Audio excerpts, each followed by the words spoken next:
everything that I would ask for would be fulfilled for me. If I asked God for something, He would answer me.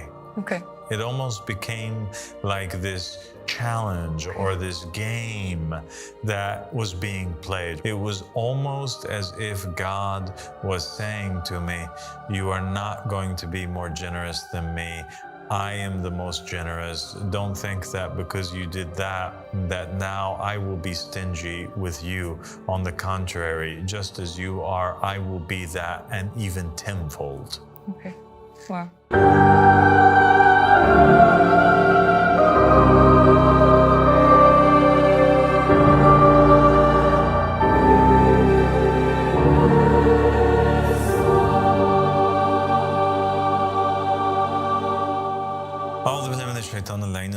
بسم الله الرحمن الرحيم اللهم صل على محمد وآل محمد الأئمة والمهديين وسلم تسليما. السلام عليكم ورحمة الله وبركاته. My dear sister and companion Tiffany. Walaikum salam wa rahmatullahi wa barakatuh, dear father. Thank you for joining me. Thank you so much for having me here. God bless you.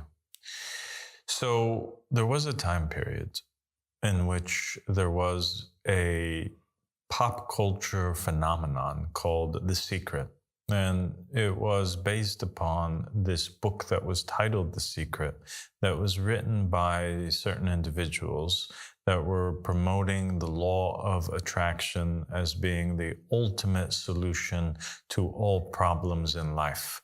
And they sought to interview and also make DVDs and use the testimonials of rich and successful people to state that, yes, this is our secret. This is how we became rich and successful, through utilizing the law of attraction, an ancient law that was hidden within Gnostic sources and ancient texts and scriptures, and only the rich knew it. And they kept it as a hidden secret to themselves. But now the authors of the book are making it available for everybody in order that mankind, as a whole succeeds. All right. They were kind of breaking the monopoly on the secret and making it accessible to anybody and everybody. Yes. And millions and millions of copies of this book was sold. It was translated into tons of different languages. The DVDs were spread all over the globe. And many people began to buy into this notion that our reality is in our hands, and that we can create essentially a better reality for our own selves simply by meditating or thinking or envisioning or drawing on a vision board what it is that we are hoping to accomplish. Yes. And I think it's been, 20 years or so since the book's released. So it's been a long time, and we still find that the world is in exactly the same place that it was. Actually, it's probably in a worse place. So one can kind of judge now, on the success of the book and see whether or not it was really true or not true based on the results that we have today. And I think that it's pretty safe to say that although it is an attractive idea, right, and it draws upon certain principles of science and physics that might be true, but the fact remains that the implementation of this theoretical knowledge did not result in the success that it promised initially. Yes, I guess that we can observe that for sure. I mean, I kind of blew my mind. It's been actually about 20 years, now that you mention it. And certainly, if we look at the world as a whole, the world, it has not solved the world's problems, for sure. No, it hasn't solved the world's problems. The rich kept getting richer. The poor kept getting poorer. The middle class is disappearing. And it seems like the world is actually in a darker place than it was. There are more wars, there's more deaths, there's more chaos, there's more diseases. And so one can only attribute this to one of two things. Either we had millions of of maniacal people that were envisioning very bad futures for the world and therefore they manifested it, or the secret simply doesn't work. Yeah. And so what I would like to discuss with you today, Tiffany, is the true secret. What I have found in the teachings of the prophets and the messengers and the vicegerents, the secret to true success and the secret to true richness and fulfillment and happiness. Okay. I had spent a long time, many years, reading into the words of the Ahl Bayt alayhim salam and trying to get my hands on every single manuscript that I could find in order to read their hadiths. I had read some narrations from the Ahl Bayt alayhim salam that basically stated that if a day goes by in which you do not learn something new, then that should be counted or seen as a day that has been totally wasted. There was no meaning in life during that day. And so every day that we're alive, we have to pursue knowledge, knowledge that can obviously improve the state of the world or improve ourselves. And from that point, I went forward trying to learn something new every day. And I know that the emphasis with Muhammad and the family of Muhammad of obtaining knowledge was so great that there are many narrations to the effect of that even if not, that we have to pursue knowledge even if it were in China. And obviously the distance between Arabia and where the Prophet and his companions were at the dawn of Islam and China, there's a great distance between them, especially when you're putting into consideration the technology of the age. And obviously it would be extremely difficult to pursue knowledge in China for an Arabian or a person of Arab descent that lived 1400 years ago. And so we are supposed to overcome all difficulties when it comes to knowledge. We should travel and be willing to die in the pursuit of knowledge. And that's exactly what I did. And I found that the words of Muhammad and the family of Muhammad echoed and confirmed all of the words of the previous prophets and messengers that were sent and confirmed by the Gospels and by obviously the Torah and prophets and messengers of different cultures as well. And I found that all of them had this kind of common theme between them. And that is that there is this secret to obtaining success, a secret to obtaining whatever it is that you want to obtain. So whatever it is that you would want to obtain, the secret is is applicable to whatever it is that you are pursuing. If you are pursuing richness, the secret applies. If you're pursuing mercy, the secret applies. If you're pursuing love, the secret applies. And the secret was really quite simple, and that is that you should be however it is that you want God to be with you. So you become like a mirror first of that which you want reflected onto you. Okay. Yeah? Yeah. Okay.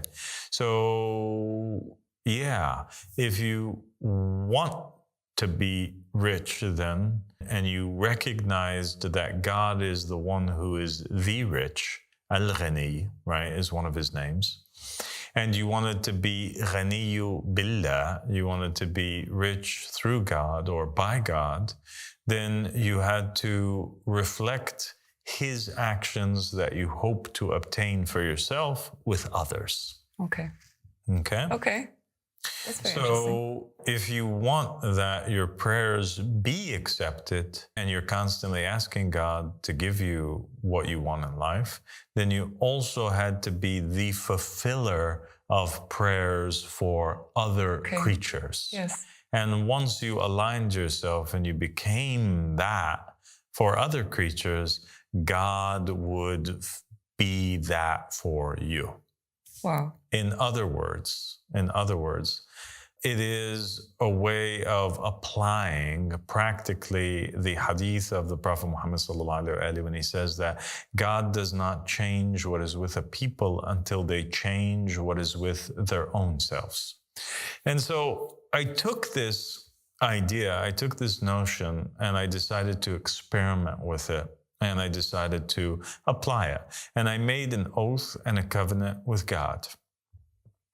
I said to God, God, no matter who it is, no matter what it is that they are asking for, I promise you that I will fulfill their request.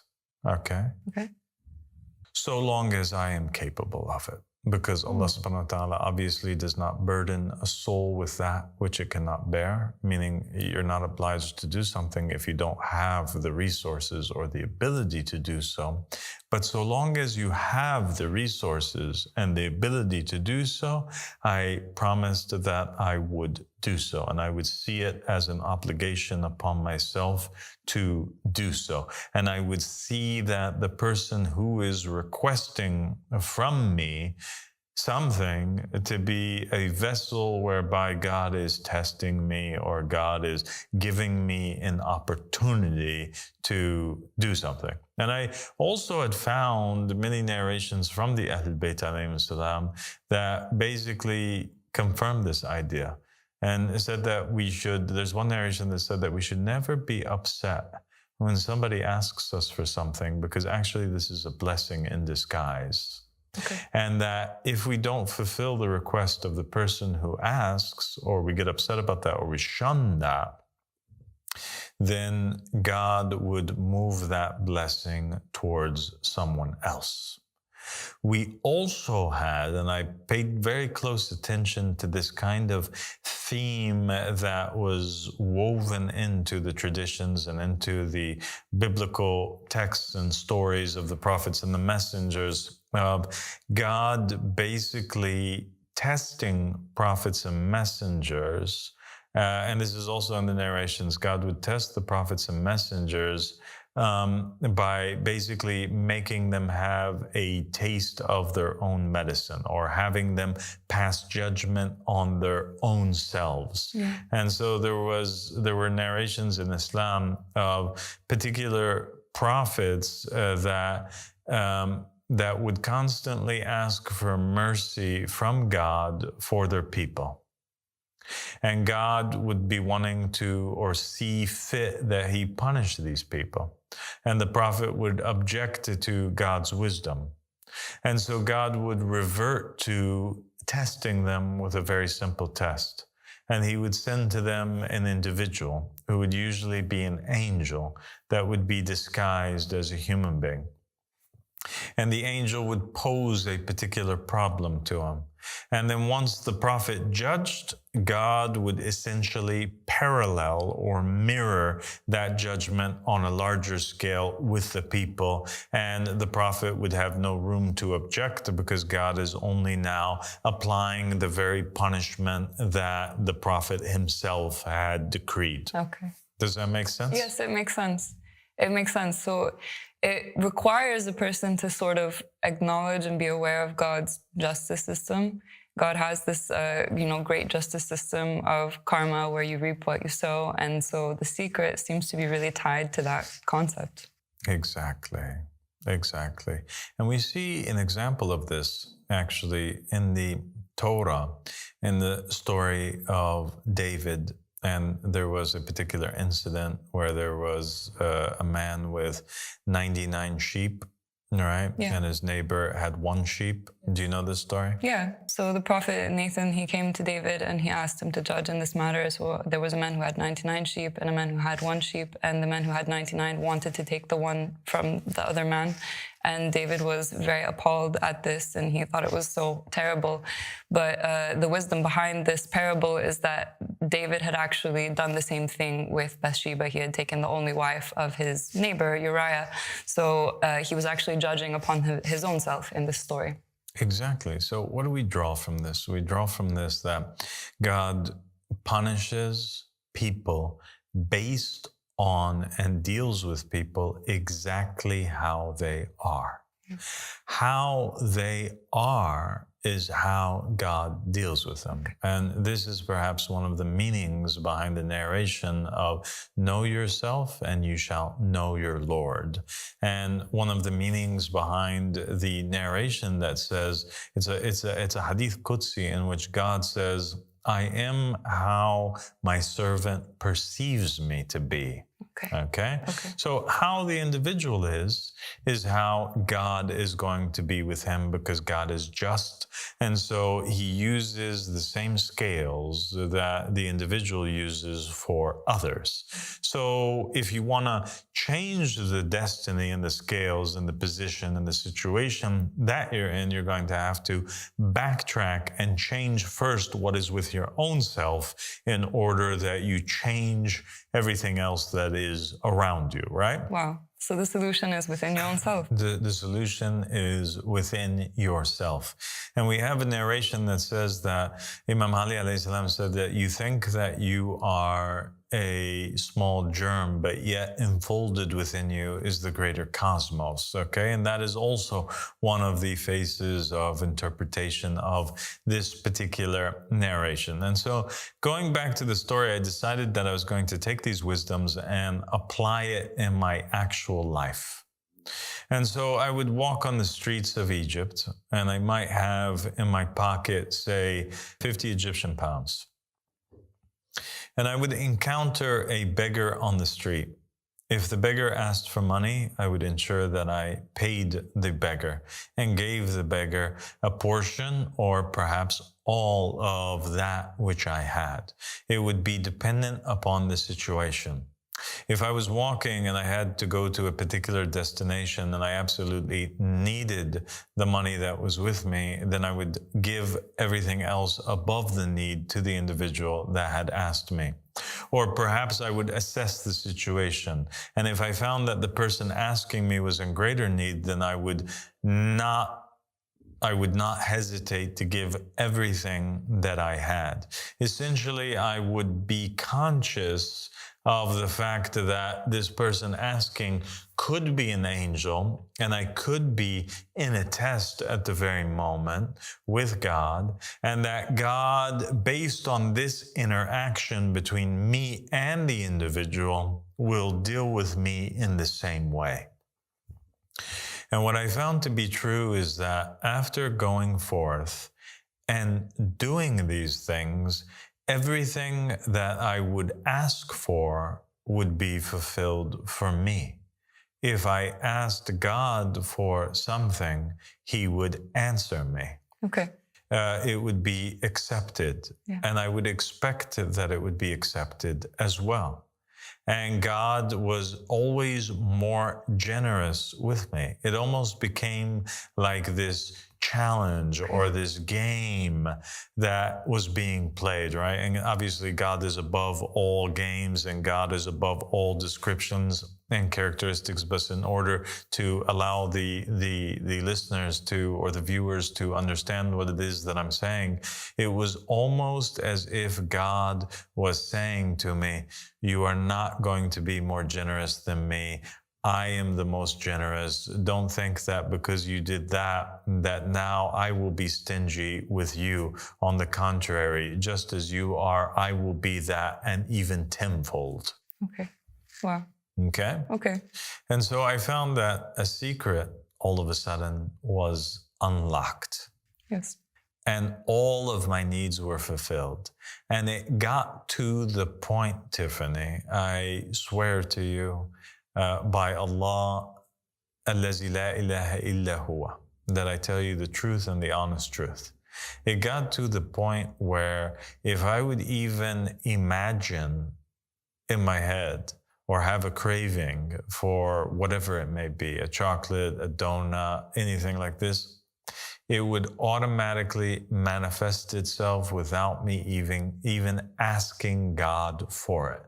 Yeah. Just by wishing for it or craving it or having a desire for it, I would be shocked to find somebody walking through the room at that very moment or knocking at the door and saying, hey, would you like to have a chocolate, or I got you this donut, or whatever it is that I had wanted at the time.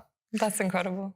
That's incredible. So it just goes to show how powerful it is when you allow yourself to become like a vessel for God's generosity, then you find God's generosity showering down upon you as well, even more so. Absolutely. And so we have shared today with our viewers a practical way that they can actually go out and they can test in the real world. And the effects that this will have on the world are actually more powerful than any effects that the so-called secret that they had written 20 years ago would have, because there's no positive effects for the world if a person just meditates and wants and envisions that riches come to them versus them proactively going out in the world and playing the role of God, being a vessel for God, being a pipeline whereby God's divine sustenance can flow to creation. Yeah. And you know what's more incredible is that there was this movie that also came out over 20 years ago. It was called Pay It Forward. Yeah. And I found also that the more that I would interact with the people that are around me in this way in which I would fulfill their needs without me bragging about it or talking about it. If you brag about it, all the blessings go away. So you never feel good about it. You never think to yourself, oh, I've done a great thing today, because you actually didn't do nothing. And that's another point that we'll get to maybe in a future episode. You have to just do it sincerely for the sake of God and consider that you're doing nothing, but God is the one who is doing all things. But once I began to do this with the people that were around me, I saw that they began to connect and see, wow, this man is blessed. This man has his needs fulfilled. This man God is using to fulfill other people's needs. And they made the connection. And they said, we think that because he's such a generous man and he does all of this goodness, God bless him, and he's always helping us, that God's always helping them. Yeah. And so they wanted to do the exact same thing, and they wanted to emulate, right? Yeah. And so I found that these people that I were helping, all of a sudden, they became encouraged to do the exact same thing through observation. Right? Yeah. Rather than being told as if they were being preached to from a pulpit or something like this, they now had a living example that they could imitate and emulate and see for themselves the results. And in fact, they did see for themselves the exact same results that I saw, and they became also blessed in their lives. And to this very day, people write me or they talk to me about what it is that how this secret had affected their life, even though at the time and before this episode, I never really referred to it as the secret, but we do so in this episode for the sake of making the point that we would like to make. Yeah. Wow. I think that this is, an incredible piece of knowledge that empowers people with a lot of, ability to enact change in their own selves. And the way you're describing how people had witnessed the blessing, where you were a vessel for God's, generosity and other attributes for other people, then people saw that blessing and they wanted to be like you, and they wanted to emulate that. This is a perfect description of the early community of believers, that you had around you. And this is something that I myself observed and was really affected by, because I never saw people like that who were embodying the attributes of God and his love and his generosity and his kindness. But we had examples of that in the Bible, didn't we? Yes, exactly. It reminded me as a former Christian of the early community of Christians who were living with Jesus. So I made that connection and I saw that parallel, and it all started with you. God bless you, Tiffany. And so I find that this, although we gave the example with riches, I found that it was also true with other things, such as mercy. I found that throughout life human beings need God to be merciful with them. And they need to have assurance, especially as they face trials and tribulations. They face the loss of loved ones, and they face the questions of, and the realization that they themselves are mortal human beings that one day will pass away. They become more and more in need of salvation, grace, forgiveness, mercy. And I found that if you took this concept and you applied it to these other things that you would need from God, that the result would be exactly the same. And so if I wanted that God forgive me for my shortcomings and my mistakes, then I have to also forgive everybody else for their shortcomings and their mistakes. Okay. And I found that this concept and this idea was validated actually in the narrations of Muhammad and the family of Muhammad, thus validating and verifying even further the concept behind this secret. I found narrations that basically stated that there were individuals that forgave people for doing really bad things for them. And then they pass away and they stand before God in judgment. And God speaks to them and he asks them and holds them to account for their sins. And then he basically forgives or wipes off their slate clean due to the fact that these individuals had wiped off the debt of other individuals. And we find that there is a story pertaining to Jesus, actually, which contains the similar kind of meaning behind it, or the similar kind of substance, in which he talks about a rich man who had another man who he had loaned money to. And this individual that he had loaned money to, it was a parable from Jesus. This individual that the rich man had loaned money to also loaned afterwards money to other individuals.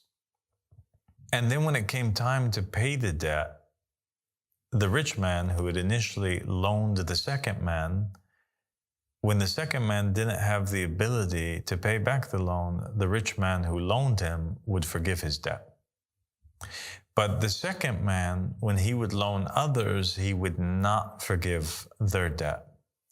And so when the first man saw how selfish, how stingy the second man was, he decided that he was not going to forgive his loans at all anymore. Okay. Yeah. And so he held them to account, and he repossessed all of his belongings, and he enslaved his wife and his children in the same way that he had done to the others. Mm. And in that is a kind of secret. It was Jesus's way of telling mankind that if you want to stand in front of the God who is in heavens up above and be free of all of your sins and all of your debt, that the secret to that is by also freeing the rest of God's creation from their debt towards you. If you forgave fully and completely, and were never angry of anyone, and never had anything in your heart, if you forgave all creatures for the wrongdoings that they did for you, it would be impossible for God to stand on the day of judgment and hold you to account for anything that you did, because that would essentially make you more forgiving than the Creator himself. Wow. And you have more of an ability and a greater heart that you forgave everybody, where God can't even forgive you. It would make you in more of a position that's deserving to be God than God himself. And obviously, A'udhu Billah, that would never happen. Wow. Wow. So this is the secret to obtaining God's mercy. This is the secret to one of the secrets to salvation. Essentially, that's incredible. Exactly. And so, for that reason, I began to go forward and decide that I would never go to sleep at night while I had anything in my heart, and that I would go through life totally forgiving every human being that had wronged me for anything, whether they be a believer or they be a non-believer. I would extend my forgiveness to all creatures, and I would leave this world. I became resolved that I would have the resolve that, and I became determined that I would leave this world having nothing in my heart towards anybody. And that I would recognize or make the excuse for, just as Jesus and the prophets and the messengers taught us, right? That make 70 excuses for your brother. I decided that I was going to make 70,000 excuses, not just for my brother, but also for my enemies. And I would see all creatures and all human beings and the whole world in general as there being no real bad guys. There's no such thing as a bad guy. There are just creatures that have different percentages of light within them. More are overcome by darkness, and thus they make dark decisions. They make wrong decisions because they're clouded, because they're foggy, because they can't even see their hands in front of them. And so they perceive things in a different way. They're not seeing things as they really are. Okay. They are perceiving good people as bad people. Why? Because they themselves are bad people. Okay. They themselves have done a lot of bad. They themselves are acting bad. But their nature and their essence is good, right? Yeah. Because they have even a small bit of light within them. And so I decided that I would see it in that way and forgive all creatures and do as was said in the Bible, that the one who said as he was hanging on the cross in his final moments, he said, "Forgive them, Father, for they do not know," that we must, all of us, do the exact same thing and forgive all of mankind, not just the believers. Okay. And in doing so, I could be assured that without a shadow of a doubt, when I pass, that God would extend his forgiveness and his mercy to me, because I became a vessel of his mercy to creation. And so if he decided to do that, then great. And if he didn't decide to do that, then there was nothing wrong in his decision. He is God and everything that he does is right. But I would know that without a shadow of a doubt, God is more merciful than me. So I would know that it would be an impossibility that I not be engulfed by the mercy of Allah subhanahu wa ta'ala. And then I want to take this moment actually with you, Tiffany, to address all the people out there that have ever done anything wrong to me in my life, from the day that I was born up until today and onwards into the future. I want to tell all those people that I love them. I want to tell all those people that I forgive them. I want to tell all those people that they're not my enemy. I want to tell all those people that I understand that the motives behind their actions were justified in their own brains. They thought that they were doing the right thing. And perhaps many of them still think that they are doing the right thing. And I believe that one day the prophecy which Imam Ahmad al-Hassan gave me will be fulfilled. And that prophecy is that I will leave this world having been killed. And when that day comes, I want people to know also that my forgiveness is also extended to the person who kills me. I don't want them, any of these people, to be judged in front of God for any action that they take against me. I forgive them fully.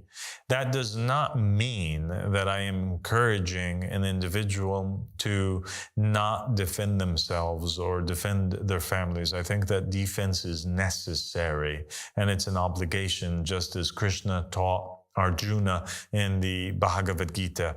At some point, and sometimes, the ethical thing to do is to fight back in order that you deflect the arrows that are coming towards you. You have to defend yourselves. You have to defend your religion. You have an obligation to defend your family members, but you don't go on the offensive after that and totally demolish the enemy if salvation can be obtained, right? Mm-hmm. And so that is the position that we have. But we believe that Muhammad and the family of Muhammad and the prophets and the messengers, and we believe that the right thing to do is that even if in battle the enemy is destroyed or obliterated, that enemy that you destroyed and obliterated by necessity, that your forgiveness should be extended to them. And I'm going to give you now an example of the validity of what it is that I am saying, and how God performs this ultimate act of forgiveness for creation. There are these narrations from the Ahlul Bayt alayhim salam, and one particular narration which is quite interesting, that says that on the day of judgment, that God's mercy will be rolled out to all of creation, and it would be so great that even the devil himself, even Iblis, will think that he will become engulfed by the mercy of Allah subhanahu wa ta'ala.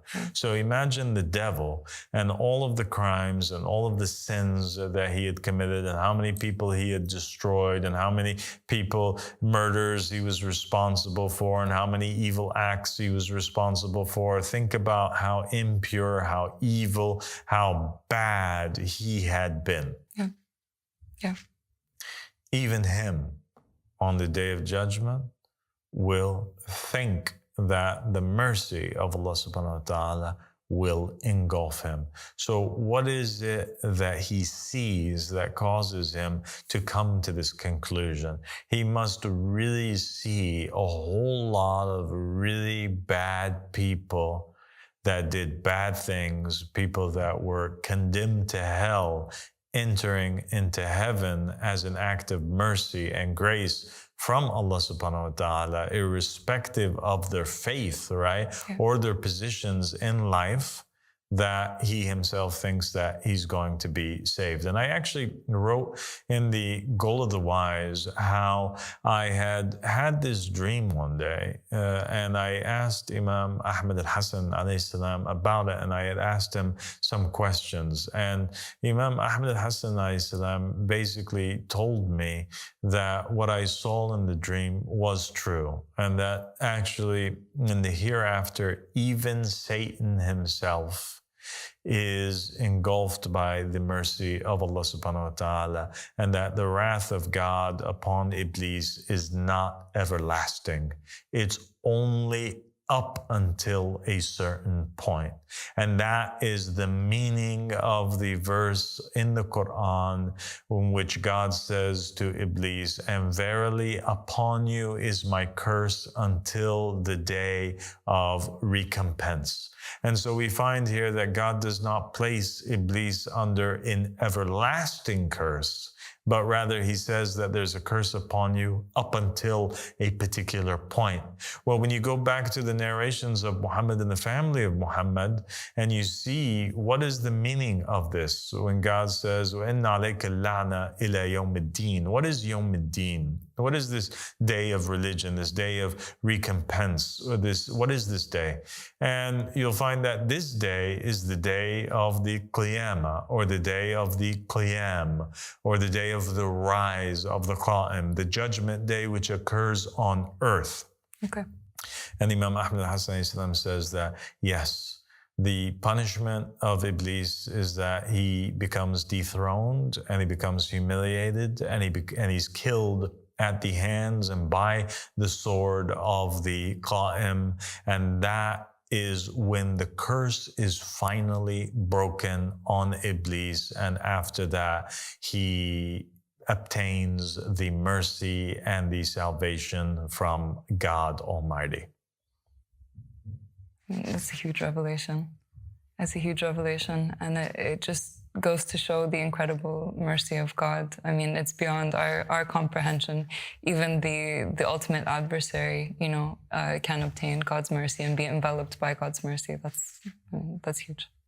And that should tell us something about God's mercy, and that should tell us about our expectations of God and how we see God, and how we have to break this despicable cycle of seeing God as some sort of evil monster that takes joy in punishing his children. We have to hold tight to this idea and this notion, this hadith from the Ahl Bayt that says that God is more merciful with his creatures than a mother is with her own children. There is no mother that I know that would take her children for behaving badly and throw them into a burning furnace or a burning oven. Have you ever heard of such a thing? No, absolutely not. It just goes to show how I think people are reflecting their idea of God, which is this harsh judge, right? But actually, the true God is the merciful. So if we're able to be vessels of God's mercy with one another, like what a change we would see in the world. Absolutely. And so God is just. He has to be just. He knows the hearts of mankind, and he knows the hearts of his creatures, and he must give back to each person that which he is owed. And people will face punishment. They will face humiliation. They will face judgment. But it is in the end of it all, is what I'm saying. In the end of it all, God's mercy will and shall overcome his wrath. And there's even a narration from Muhammad and the family of Muhammad that states that when the Prophet Muhammad went on his night journey and he met Allah subhanahu wa ta'ala, and there was only between him and the Prophet this green veil, he hears Allah subhanahu wa ta'ala saying, "Verily, my mercy has overcome my wrath." And so we have to believe in that. We have to recognize that that is true. And we got to work together to put out the flames of hellfire and to correct the understanding of human beings. And we got to stop telling each other that you're a non-believer. And we got to stop hating one another. And we got to stop judging one another. And we got to learn to be, vessels of mercy. And it's by being vessels of mercy that we will obtain the ultimate mercy of God. But we got to give out mercy unconditionally. We got to help mankind unconditionally. We got to be walking, talking, breathing, living avatars of the divine characteristics and attributes and things that we hope to obtain from God. We have to be as we want God to be with us. If we manage to do that, then we will have implemented the secret and utilized it to its full extent. And I challenge everybody to test what it is that I'm saying, and to come back to this video and write in the comments your experiences and share with people through videos the message behind this video, and share your experiences and teach other people how to be like God. And in doing so, we can change the world. Thank you so much, Father. Thank you so much, Tiffany. God bless you. Thank you very much. Wow, what an incredible and beautiful episode. This is just such an important secret that we now know. I mean, the way that we are with others is the way that God is with us. So if we are kind to others, God will be kind to us. If we are generous to others, God will be generous to us. And if we are forgiving with others and merciful, then we will see God's mercy. But if we are not kind to others, then God will not be kind to us. If we are not forgiving with others, then God will not be merciful with us. Now, let's put this secret into action. Let's put it to the test, and let's change the world together.